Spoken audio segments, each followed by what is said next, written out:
తెలంగాణ వస్తుంది, పాలమూరు బాగుపడుతుందని చంద్రశేఖరరావును గెలిపిస్తుంది.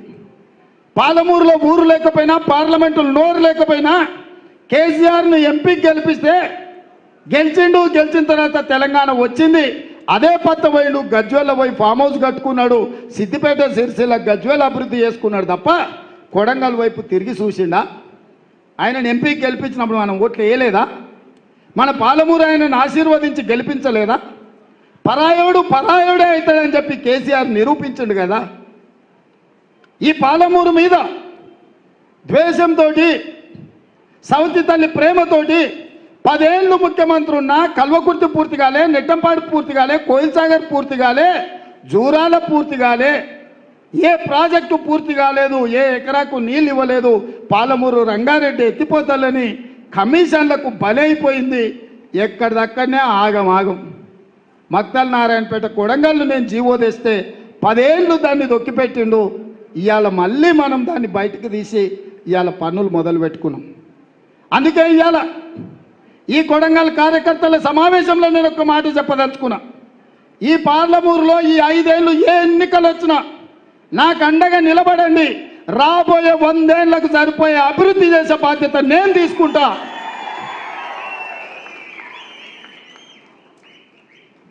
ఇవాళ సంతకం పెట్టే శక్తి మనకి ఇచ్చిండ్రు. దీన్ని సద్వినియోగం చేసుకోవాల్సిన బాధ్యత పాలమూరు బిడ్డలు ప్రతి ఒక్కరి మీద ఉంది. మీరు బీఆర్ఎస్ ఉండొచ్చు, బీజేపీ ఉండొచ్చు, సిపిఐ ఉండొచ్చు, సిపిఎం ఉండొచ్చు, కోదండరాం గారి పార్టీ ఉండొచ్చు, ఏ పార్టీ అయినా ఉండొచ్చు. పార్టీలను పక్కన పెట్టండి, జెండాలను పక్కన పడేయండి. పాలమూరు అభివృద్ధి కోసం ముందుకు రండి. ఇన్నేళ్ళు ఎంతో మందికి మద్దతు ఇచ్చారు, ఎంతో మంది కోట్లు వేసారు, ఎమ్మెల్యేలు అయినరు, ఎంపీలు అయినరు, ఎమ్మెల్సీలు అయినరు. ఏమొచ్చిందో ఒక్కసారి ఆలోచన చేయండి. ఇవాళ మనవాడు సోనియమ్మ ఆశీర్వాదంతో ముఖ్యమంత్రి అయితే ఈ అన్ని పక్కన పెట్టి ఒక్క దగ్గర కూర్చొని ఎట్లా అభివృద్ధి చేసుకోవాలన్న ఆలోచన చేయాలి తప్ప ఎట్లా పడగొట్టాలి, ఎట్లా కాళ్ళలో కట్టబెట్టాలి, ఎట్లా కింద పడేయాలని ఆలోచన చేస్తే ఇది మంచిదా? 100 రోజుల్లో 6 గ్యారెంటీలలో 5 అమలు చేసినాం. ఎవడే వాడు 10 ఏళ్ళు ఇచ్చిన మాట నిలబెట్టుకున్నాడా? డబుల్ బెడ్రూమ్ ఇళ్ళని ఇస్తా అన్నాడు, ఇచ్చిండా?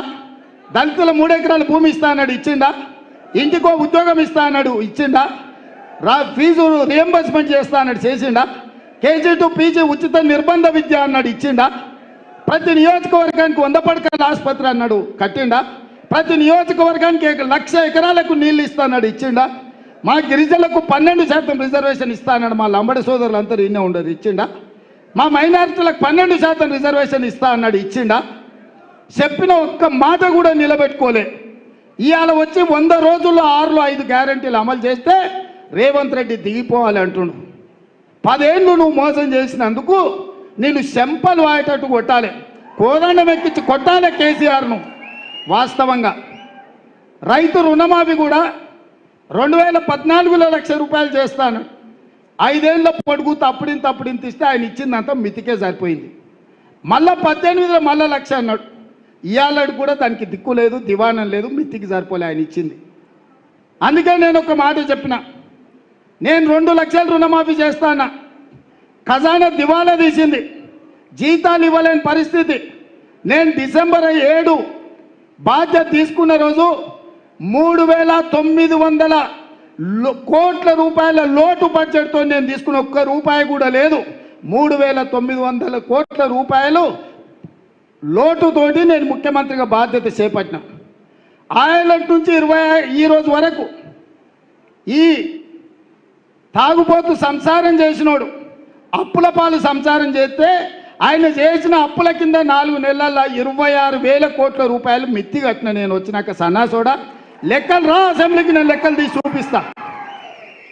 ప్రతి నెల 1వ తారీఖు నాడు ప్రభుత్వ ఉద్యోగులకు, పెన్షన్దారులకు 4,500 కోట్ల రూపాయలు జీత భత్యాలు ప్రతి నెల 1వ తారీఖు నాడు ఇచ్చిన. నువ్వు ఉన్నప్పుడు 25వ తారీఖు వరకు కూడా ఇయ్యలే. అదే కాకుండా ప్రతి ఆడబిడ్డకు ఆర్టీసీ బస్సులో ఉచితంగా ప్రయాణం ఏర్పాటు చేస్తే ఇప్పటికి 35 కోట్ల మంది ఆడబిడ్డలు బస్సుల్లో ఉచితంగా ప్రయాణం చేసిరు. రాజీవ్ ఆరోగ్యశ్రీ పథకాన్ని మొత్తం సర్వనాశనం చేస్తే ప్రతి పేదవాడికి 10 లక్షల రూపాయలు ఉచితంగా వైద్యం అందించి దాదాపుగా 200 కోట్ల రూపాయలు ఇప్పటి ఖర్చు పెట్టిన. ఆర్టీసీ సంస్థనే మునిగిపోతుంటే ఆడబిడ్డలకు ఉచిత ప్రయాణం ఇచ్చి ప్రభుత్వం నుంచి